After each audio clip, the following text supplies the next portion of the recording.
जय हिंद दोस्तों, हम लोग डिप्लोमा फर्स्ट सेमेस्टर के मैथ को पढ़ रहे थे। आज हम लोगों का सेकंड लेक्चर है।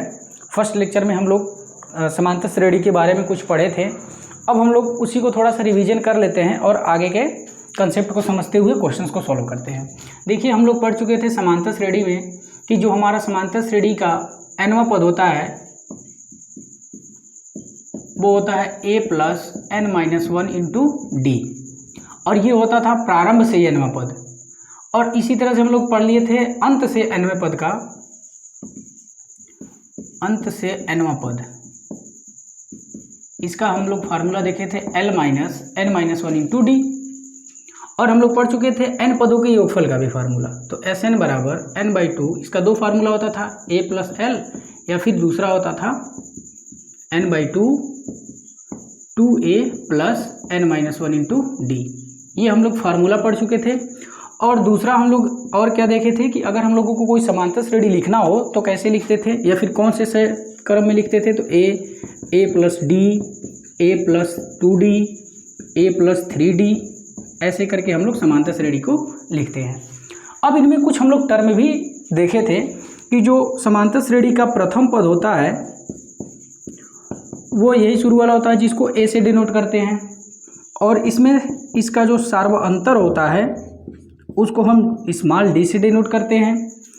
जो nवां पद होता है उस nवें पद को या तो कैपिटल Tn से या स्मॉल tn से या फिर l से या फिर an से, इन सब टर्म से हम लोग डिनोट करते थे nवें पद को, और n पदों के योगफल को Sn से।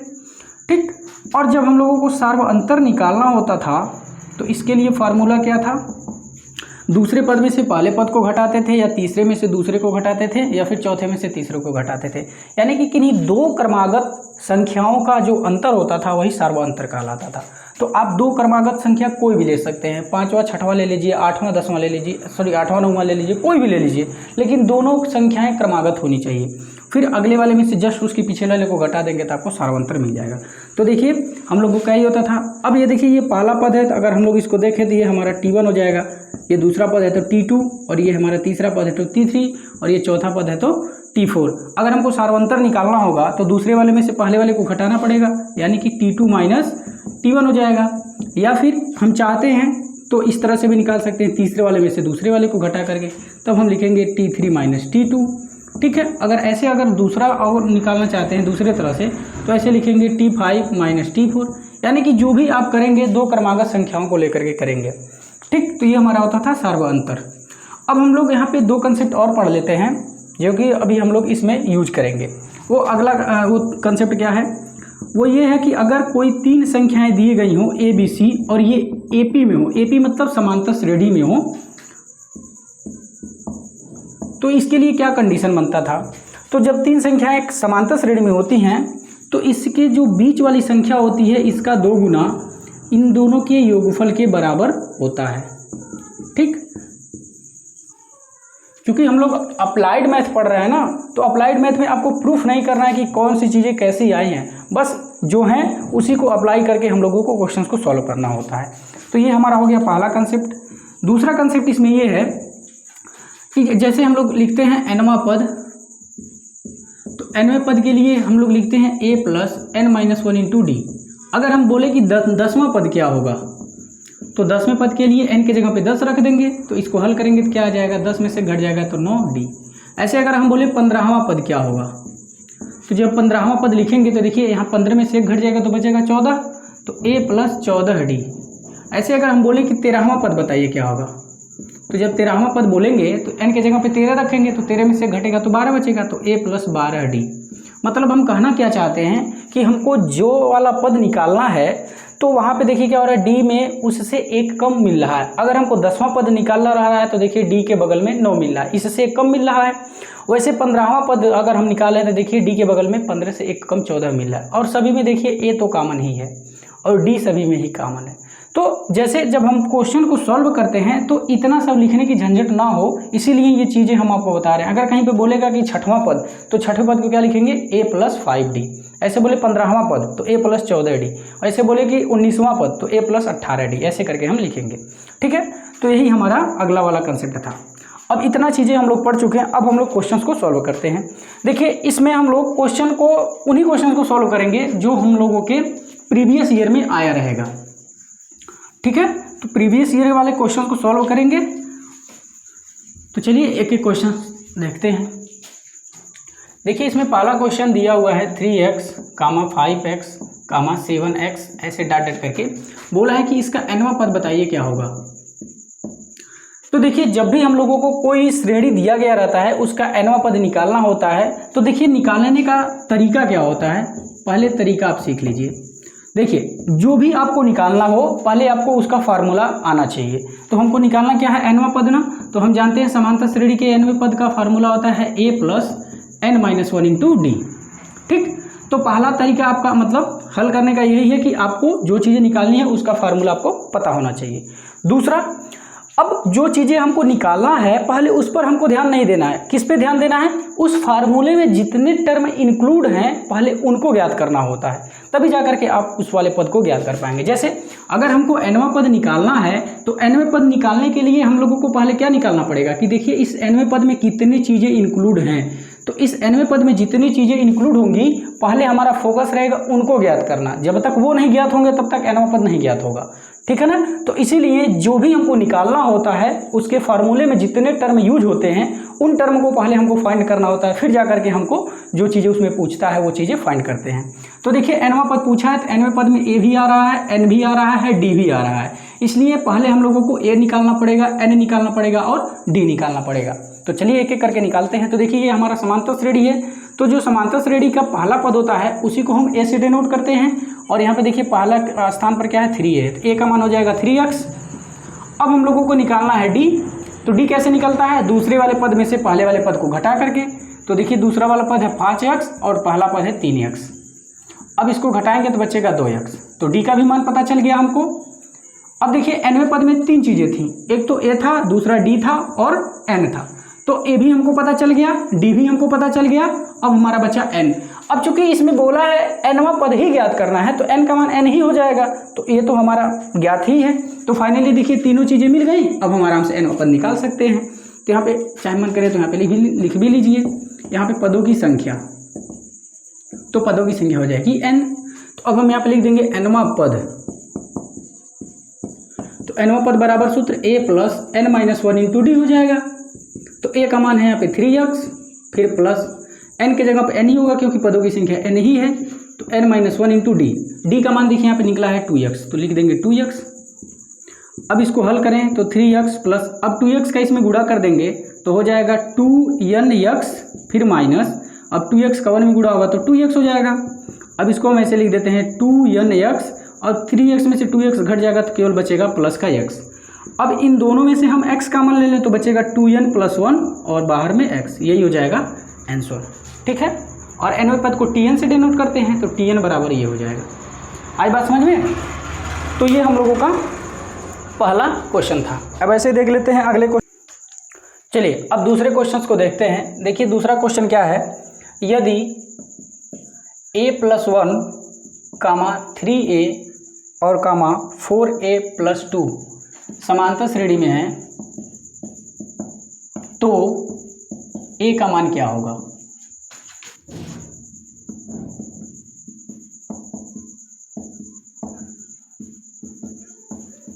देखिए अभी हमने आपको कंसेप्ट बताया कि अगर 3 संख्याएं एपी में हो तो बीच वाली संख्या का 2 गुना इसके और इसके योगफल के बराबर होता है। तो वही हम लोग यहाँ पे कंसेप्ट लगाने वाले हैं। तो लिखेंगे हल, और यहाँ पे लिखेंगे a plus 1 3a 4a plus 2 AP में है, और जब ये एपी में है तो बीच वाले का 2 गुना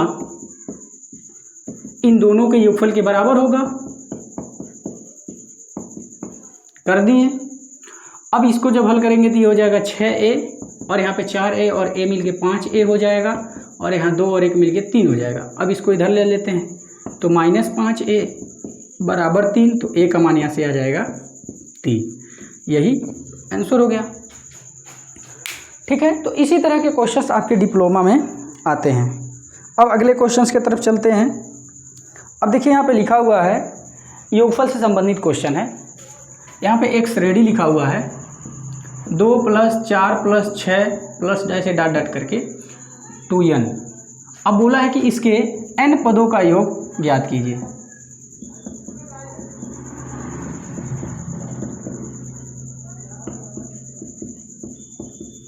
देखिए हम आपको बता दें, जब भी हम लोगों को n पदों का योगफल निकालना होता है तो उसके लिए दो फार्मूला है। एक तो है जब nवां पद पता हो तब, मतलब लास्ट वाला पद पता हो तब, और अगर लास्ट वाला पद नहीं पता होता है, यहाँ पे आपको लिखे देते हैं, अगर लास्ट वाला पद पता हो तो आप ये वाला फार्मूला लगा करके आराम से निकाल सकते हैं n पदों का योग। अगर आपको अंत वाला पद नहीं पता है तो आप ये वाला फार्मूला लगाइए, n/2 ब्रैकेट में 2a + n-1 × d। ये वाला फार्मूला लगाएंगे, आपका n पदों का योगफल पता चल जाएगा। तो जरा यहाँ पर देखिए, यहाँ पे लिखा हुआ है ऐसे करके, और यहाँ पे देखिए अंतिम वाला पद दे दिया हुआ है, तो यानी कि हम लोग ये वाला फार्मूला आराम से लगा लेंगे। अगर ये अंतिम वाला पद नहीं दिया होता तो हम कौन सा फार्मूला लगाते, ये वाला फार्मूला लगाते। और अगर यहाँ पे अंतिम पद दे दिया है तब भी आप चाहें तो ये वाला फार्मूला लगा सकते हैं, आंसर आपका वही आएगा, ठीक है ना। तो चाहे ये फार्मूला लगाइए चाहे ये वाला फार्मूला लगाइए, कोई दिक्कत नहीं है। देखिए जब ये वाला फार्मूला लगाएंगे तो क्या होगा कि थोड़ा सा स्टेप आपका कम होगा, थोड़ा सा कैलकुलेशन कम करना पड़ेगा, और जब ये वाला लगाएंगे स्टेप तो थोड़ा सा कैलकुलेशन ज़्यादा होगा। तो इसलिए कैलकुलेशन से बचने के लिए हम यहाँ पे बोल रहे हैं। तो चलिए कोई बात नहीं, हम लोग इसी विधि से करते हैं, क्योंकि सभी में थोड़ी ना अंतिम पद दिया रहेगा, तो हम लोगों को तो निकालना ही पड़ेगा ना। अच्छा एक बात और, जब हम लोग n पदों का योगफल का फार्मूला लिखे थे तो देखिए इसमें क्या क्या चीज़ें इंक्लूड हो रही हैं। जब तक वो चीज़ें हमको पता नहीं चलेगा तब तक हम लोग नहीं निकाल पाएंगे। तो देखिए n पदों के योगफल में n का मान इंक्लूड हो रहा है, एक a इंक्लूड हो रहा है और d इंक्लूड हो रहा है। इसमें भी तीन चीज़ें इंक्लूड हो रही हैं। तो पहले हम क्या कर लें, इन तीनों चीज़ों को ज्ञात करें, फिर जा करके n पदों का योगफल ज्ञात करेंगे। तो ज़रा देखिए यहाँ पे हल में लिखेंगे, तो यहाँ पे a का मान कितना होगा, जो शुरू में लिखा होता है यानी कि 2। फिर उसी तरह से d, तो d कैसे निकलता है, दूसरे वाले पद में से पहले वाले पद को घटाने से, तो 4 - 2 अर्थात हो जाएगा 2। तो d का मान भी निकल गया। और यहाँ पे देखिए n पदों का योग ज्ञात करना है, यानी कि यहाँ पे पदों की संख्या n दी हुई है। तो अब इसको हम मिटा दें और यहाँ पे लिख देते हैं पदों की संख्या। तो पदों की संख्या n हो गई। अब Sn बराबर फार्मूला हम लगा देंगे, n/2 ब्रैकेट में 2a + n-1 × d। अब यहाँ पे सबका मान रख देते हैं, तो n का मान n ही है, 2 × a का मान 2 है, फिर n-1 × d, d का मान यहाँ पे देखिए 2 है। अब ये n/2, अब यहाँ पे 4 हो जाएगा, फिर प्लस ये ब्रैकेट हटेगा तो 2n - 2, तो ये n/2 और ये होगा 2n + 2। अब ऊपर से 2 कॉमन लेकर के इस वाले 2 को काट देंगे तो बचेगा n, और यहाँ पे बचेगा अंदर में n+1। अगर मन करे तो गुणा कर दीजिए, चाहे यहीं पे n छोड़ दीजिए। तो यही हो जाएगा n पदों का योगफल, ठीक है। चलिए इसको हम मिटा देते हैं, फिर अगले क्वेश्चंस को देखते हैं।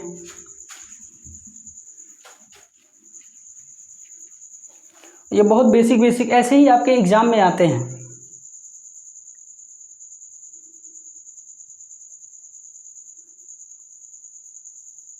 चलिए एक और देख लेते हैं।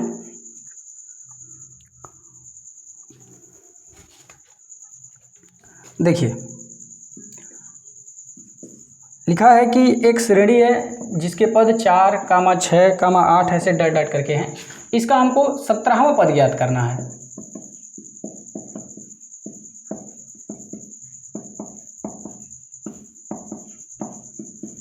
देखिए हम आपको तीनों कंसेप्ट बता दिया ना, मतलब तीनों कंसेप्ट भी बताएं और तीनों कंसेप्ट पर बेस्ड क्वेश्चन भी बताएं। मतलब nवां पद से संबंधित क्वेश्चन आपको बता दिए, n पदों के योगफल से संबंधित आपको क्वेश्चन बता दिए, ठीक है। और जो हमारा 3 पद अगर AP में हो तो इस पर भी बेस्ड हमने एक क्वेश्चन बता दिया आपको, ठीक है।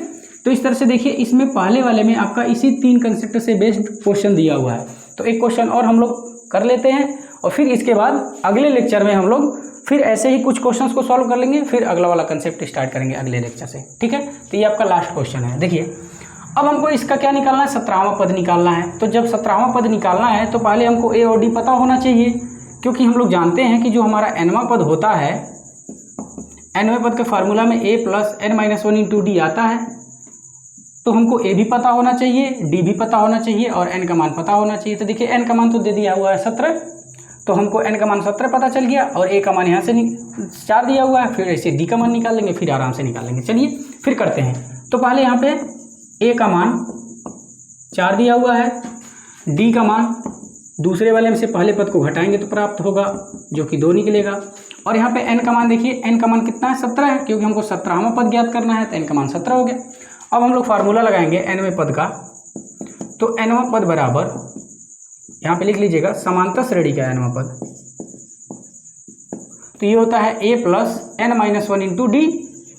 अब a का मान है 4, फिर प्लस n का मान है 17 माइनस 1 इंटू डी का मान है 2। तो यहाँ पे 4 प्लस, अब 17 में से घटेगा 16 बचेगा, 16 का 2 में गुणा कर लेंगे तो 16 दूना 32। अब 32 और 4 मिल करके 36 हो जाएगा, तो यही हो जाएगा आंसर। ठीक है, तो इस तरह से देखिए तीनों कंसेप्ट पर बेस हम लोगों ने क्वेश्चंस को सॉल्व कर लिया। आप लोग भी क्या करिए, भरपूर क्वेश्चन सॉल्व करिए। और अगर इसके बावजूद अगर आपको कोई परेशानी हो रहा है तो ये हम आपको व्हाट्सअप नंबर दे रहे हैं, आप इस पर अपना क्वेश्चन भेजिएगा और हमसे सॉल्यूशन ले लीजिएगा। मतलब आप इस पर क्वेश्चन भेज दीजिएगा, हम क्या करेंगे अगले वाले वीडियो में उस क्वेश्चन को बता देंगे। ठीक है, तो लिख लीजिए 9161646362, ये है व्हाट्सअप नंबर। ठीक है, और इस लेक्चर का मतलब इस लेक्चर पर बेस्ड आप लोगों को हम कुछ डीपीपी भी देंगे सॉल्व करने के लिए। उसके लिए आप लोग टेलीग्राम चैनल ज्वाइन कर लीजिए जो कि है इजी मैथ DB। ठीक है, इसमें आप लोगों को ये वीडियो का लिंक भी मिल जाएगा और आपको डीपीपी भी मिल जाएगा।